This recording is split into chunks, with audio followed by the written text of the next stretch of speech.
Pakistan is undergoing a very tumultuous time.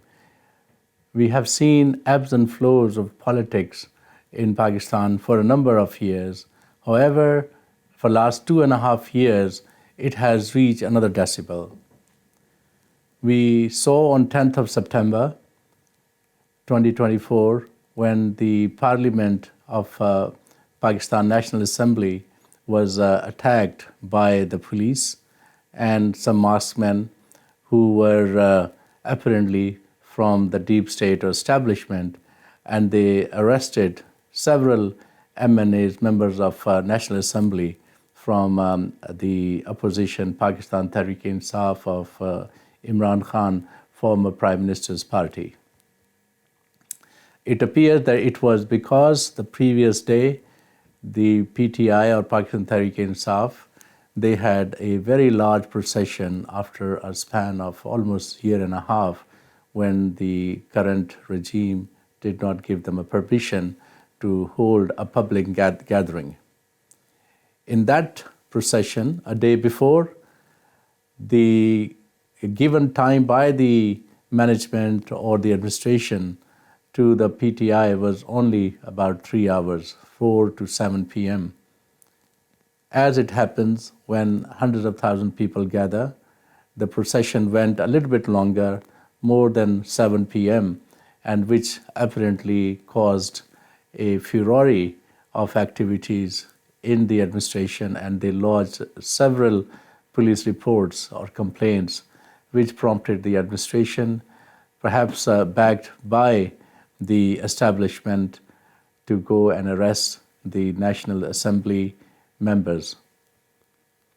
It was probably the blackest day in the history of Pakistani already very dark saga that we have seen over the years. Nowhere in a democratic or civilized world it happens that the police enters with a masked men and arrests the members of National Assembly. Unfortunately, it did. After that, and perhaps luckily for the democracy of Pakistan, people have started reacting. The politicians from across the board, they started making statements against this shameful act of the police and the law enforcement agencies. But in the Provincial Assembly of Pakistan, which is Khyber Pakhtunkhwa or KP, the aggressive speeches of the PTI stalwarts was a feast to watch. Today, we also have a very important guest, Dr. Usman Khan, who is the cousin of Imran Khan, the former Prime Minister. He's a consultant surgeon in the United Kingdom who would be joining us via video link to not only discuss about the 10th September violence at the Parliament, but also we would ask him about the petition that he has placed in the United Nations for human rights violation and freedom of opinion. We would also ask him about a statement made by Imran Khan's sister, Halima Khan, that Imran Khan might be killed in the prison by the establishment. So without further ado, I request Dr. Usman Khan to share his views on these topics that I just mentioned and enlighten our audience. So thank you very much, Dr. Usman, for joining us. Ji, shukriya. Assalamu alaikum. Ji, walaikum assalam. You have been very vocally and vociferously working on the human rights exploitations in Pakistan by the deep state or establishment of Pakistan, especially against the political workers of Pakistan Tehreek-e-Insaf and the former Prime Minister Imran Khan, who happens to be your cousin as well. So we have seen probably the blackest day in Pakistan's democratic history of 10th of September, where several parliamentarians, the members of National Assembly, they were pretty much abducted or arrested by the Islamabad police, and a multitude of masked men rumored to be from the Pakistan intelligence agency, ISI, or the law enforcement agencies. There was a wide condemnation for this act, and although the Speaker of the National Assembly issued a statement, however, it appeared that the entire political elite was in cahoots. So I wanted to ask your views, because you have a keen eye on the Pakistani politics. So what is your take on it? Take on 10 September. Yes, that's right. My take is the same, which is the take of all the KPK politicians and rest of the PTI politicians, that it was an attack on democracy. I mean, this has never happened in any country in the world where, you go attack the parliament and you arrest members of the biggest political party in the country. And is it the third largest political party now in the world? And you arrest the elected members of that party and you misbehave with them. This is just unheard of, And why did they arrest them? Because they did not finish at 7 p.m. Have you ever heard, something so farcical that you are holding a peaceful rally and you are allowed to hold it from 3 to 7 or 5 to 7, and you must finish at 7. If you can't finish at 7, they registered first information reports against you, in which they say so-and-so parliamentarian was holding a rifle, so-and-so was holding a revolver, so-and-so was holding a pistol, and it's humorous that one of them was holding a cane, as if he was going to shoot people with a stick, with a cane. I mean, it's a joke. Even the Chief Justice of Islamabad High Court, which we believe is Muslim League tout, I'm sorry to say that, even he has said those first information reports are like sketch of comedy. So this is just unbelievable what they have done. And now we know this couldn't have happened without the government's permission. Our Speaker of National Assembly is fully involved in it. He blamed the Inspector General of Police, and according to our information, Inspector General of Police have come out and said that Speaker National Assembly was told beforehand. He knew everything what was happening. They are all involved. Why? Because they are corrupt, because they are part of a mafia. They are elites. They think they are untouchables. The same as a convicted criminal, Nawaz Sharif, leaves London, goes to Pakistan, and all the cases finish against him. So they're all mafias. They are there to protect their money. They are there to provide leadership and make their families billionaires, and make sure the way they came into power by corruption, their children also come into power the same way. Do stop me if I'm talking too much. You can interrupt me. So that's what is going on over there. I just want to give you ample time to express your thought. It's very important to understand from your point of view. Although that's that's what my take is. And at the same time, they are doing all this to give extension to one man, Qazi Faiz Issa, who's the Chief Justice. And just to do that, they are they have already abducted five PTI members of National Assembly. They have bribed, the parliamentarians have come out on social media saying they were offered 13 crore rupees. Saadullah Jan was offered 23 crore rupees.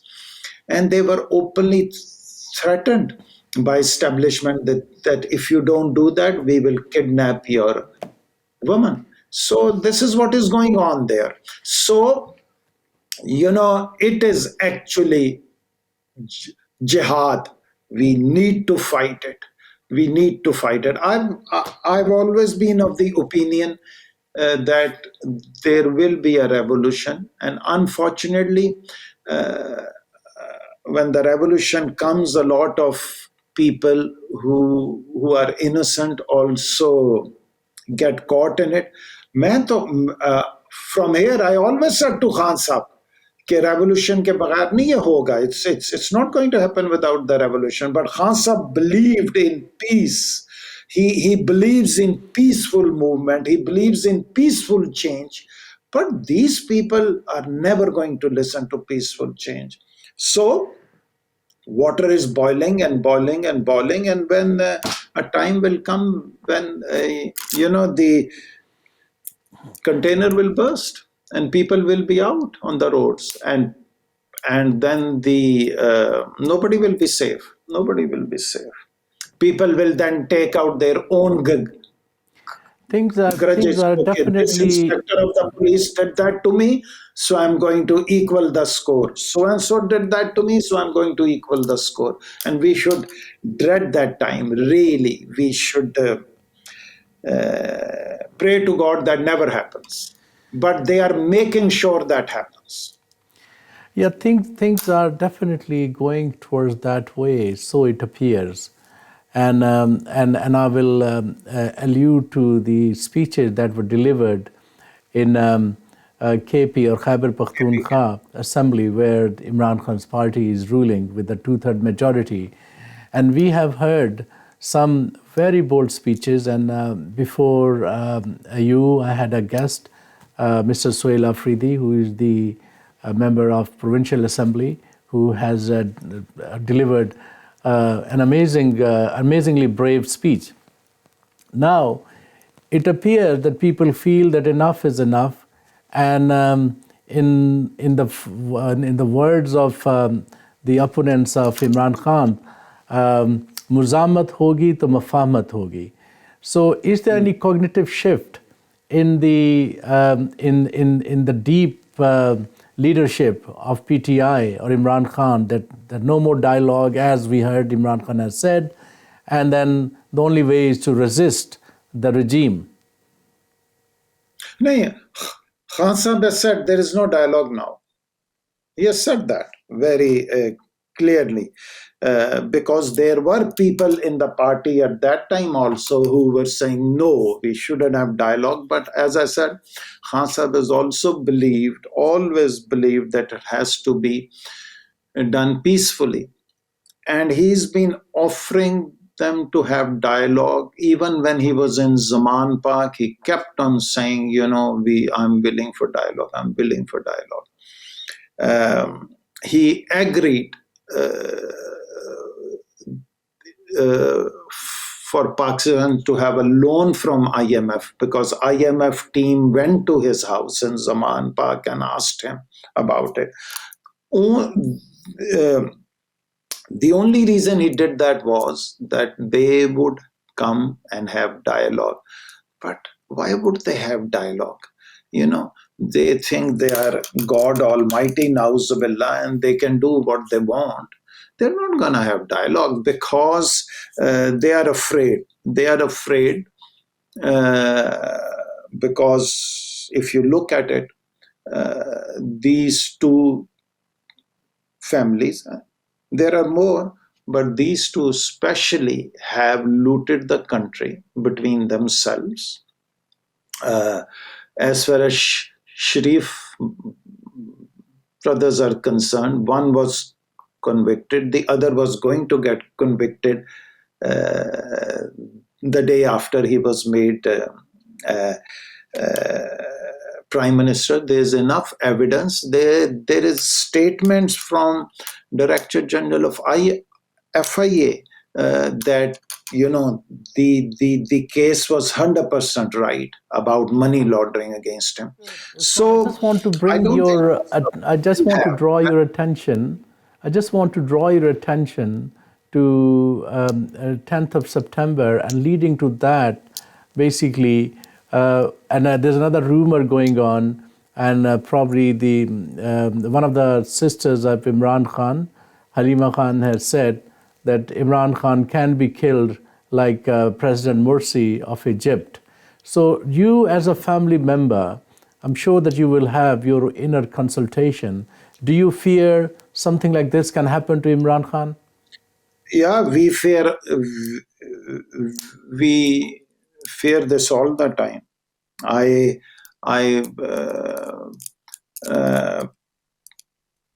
pray 5 times a day, and every prayer is, please God, keep Imran Khan safe. Please God, keep Imran Khan safe. But yes, that can happen. They are psychopaths. They are definitely psychopaths. There is no doubt. Zardari, Sharif Bradran, and our chief of army staff and the people around them, they are psychopaths.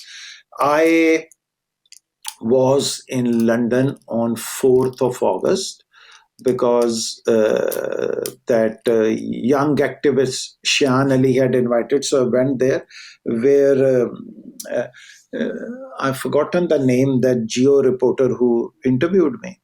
And I said over there that, they should not be afraid from that point of view, that what they have done to Khan Sahib, he will come out and avenge.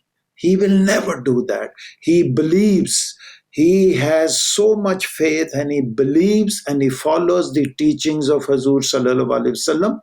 He will come out. They should release him, and he had said many times that he will not avenge anything what has been done to him, but whatever they have done to the people, they'll have to be answered, and they are afraid of that. It is a very, So very sad and really sensitive issue where we are now, that the former prime minister and the most popular leader, not only in Pakistan and probably in the entire Muslim world, is facing such kind of fears. So have you started any campaign nationally or internationally? I know that you went for a petition to United Nations. So I just wanted to ask you a little bit more on that. The United Nations statement was very powerful. So please just show a little bit of light on that. yes, we made an organization. I made Citizens Against State Torture. I'm the director, and the reason was that since Khan Saab's ouster, there was no freedom of speech, freedom of assembly, freedom of movement. People, houses were broken into, they were beaten up, their children were taken away, their businesses were destroyed.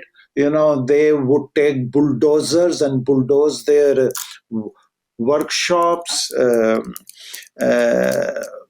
their factories were burnt, and people were killed. How, what they did to Arshad Sharif and what they did to other people. So that was, we were very angry about that. So there are in caste, there are some doctors who doesn't want to come forward, rightly so, because they're worried about their families in Pakistan. Human rights activists and lawyers, and we collected all the information, video evidence, social media evidence, and there is a prominent human rights lawyer, Tayyab Ali, in London. He worked with Bindsman, because there are two big law firms in London. I'm sure you know Bindsman and Doughty Street Very well Chambers. reputed, yes. So Tayyab Ali and a barrister from Doughty Street Chambers, they prepared a case which we submitted to United Nations Human Rights Rapporteur. Interestingly, her surname is also Khan, Irene Khan, on 5th of May. And then we held a press conference. I went to London in Bindsman, we held a press conference. And the media were informed about that at that time. So we are following that up. It takes 9 to 10 months for the decision to come because of what's happening in Gaza. There is a lot of pressure on United Nations also, so it takes longer. That's why they have given us 9 to 10 months time period. So hopefully by end October, beginning of November, something will come out of that also. We are constantly chasing it.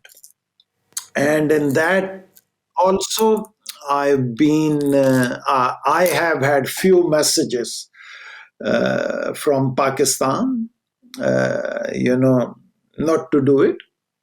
But we'll see. Inshallah ta'ala, something will come out of that also. But It is definitely a huge stress for you as a human being, as you are a human rights activist as well as being a doctor who has to show kindness and compassion towards everybody, and then you're worried about the political life and actually the actual life of your cousin and probably your leader. We haven't seen much of the activity from the Pakistan Tehreek-e-Insaf in a structured manner in the United Kingdom and in the world. I know there are movements going on, but do you believe that there is going to be the pan-world movement to release Imran Khan that will start soon? About 2, 3 things. Yes, we are very worried about IK, extremely worried. Second thing is, there has been, you would have to agree, there has been a lot of movement in PTI in USA. They have done a lot. There is no doubt about that. PTI in UK, I agree with you. But I mean, I'm not PTI, we are family. I think there are a lot of factors, and if I say something, I wouldn't want them to get annoyed over here that family is saying this, but I think there has been a lot of pressure on them. I'm sure you are wiser than me and you would understand what kind of pressures they have and what kind of infiltration they have. I think I can't be any clearer than that there hasn't been much voice raised over here. So, I mean, it's very unfortunate, yes. But saying that, you have to understand this is not just Pakistan. Believe me, it's a much bigger. It's much bigger. USA does not want IK there.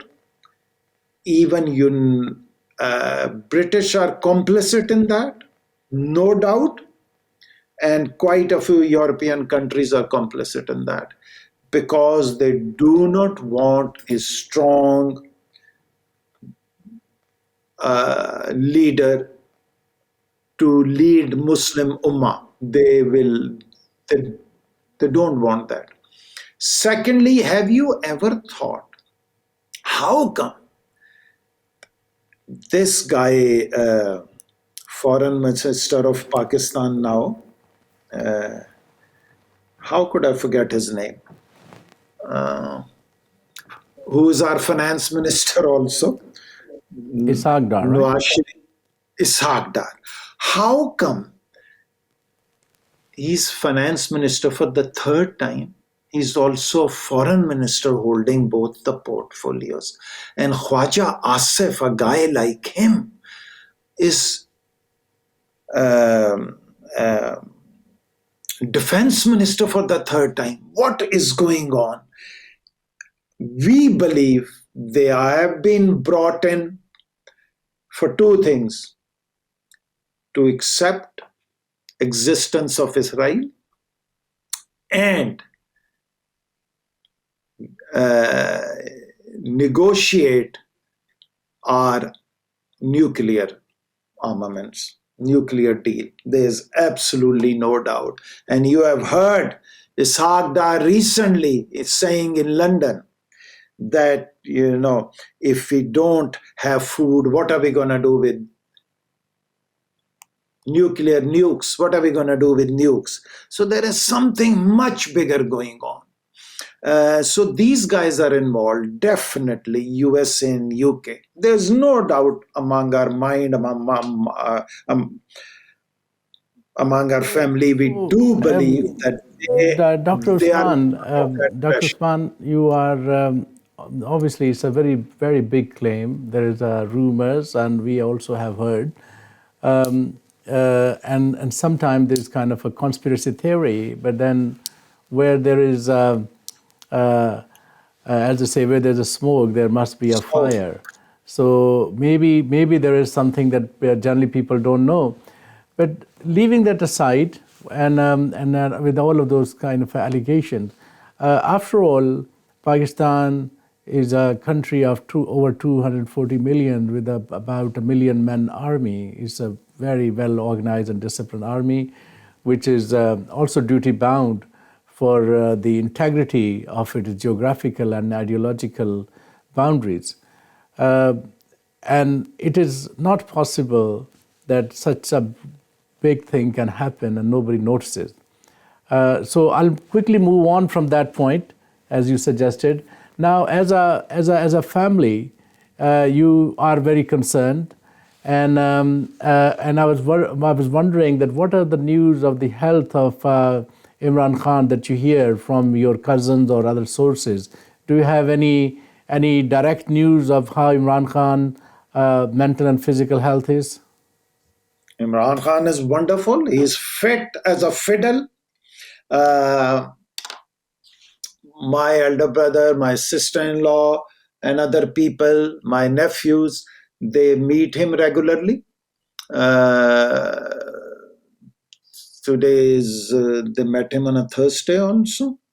Mashallah, he's fit, bilkul. Excellent spirits, with the very good sense of humor still.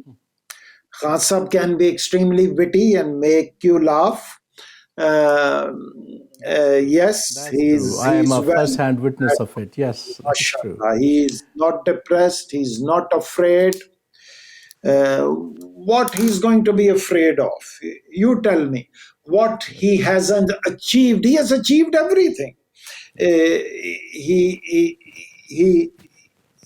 He was at his time one of the best, not one of the best, but the best cricketer in the world. He had a wonderful life. He made one, second, and now third Shaukat Khanam.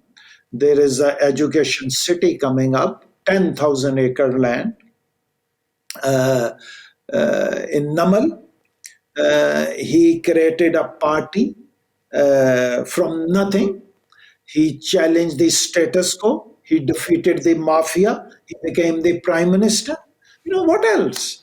And he's like holy man for people now. So he's achieved everything. He's not afraid of anything.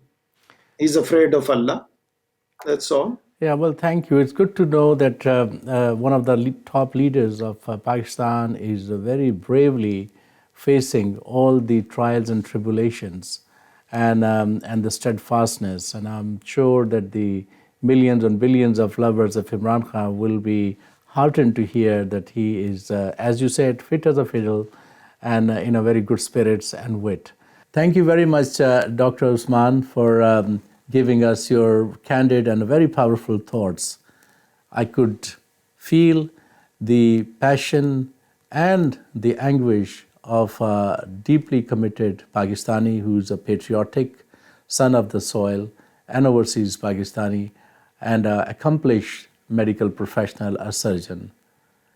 I am also very much impressed by the way that you expressed your thoughts about Imran Khan and the news that you shared that the leader of Pakistan, who is the beloved actually leader of millions of people in Pakistan and all around the world, is in a good spirit and a good wit. And he wants a peaceful revolution to bring the normalcy and democracy back to its roots. So I thank you very much for your time. So until then, I say goodbye to my audience, and I hope you enjoyed this program. Please do not forget to like and subscribe our channel, Qwews.news. And I say goodbye from our London studios. Until next time, I see you.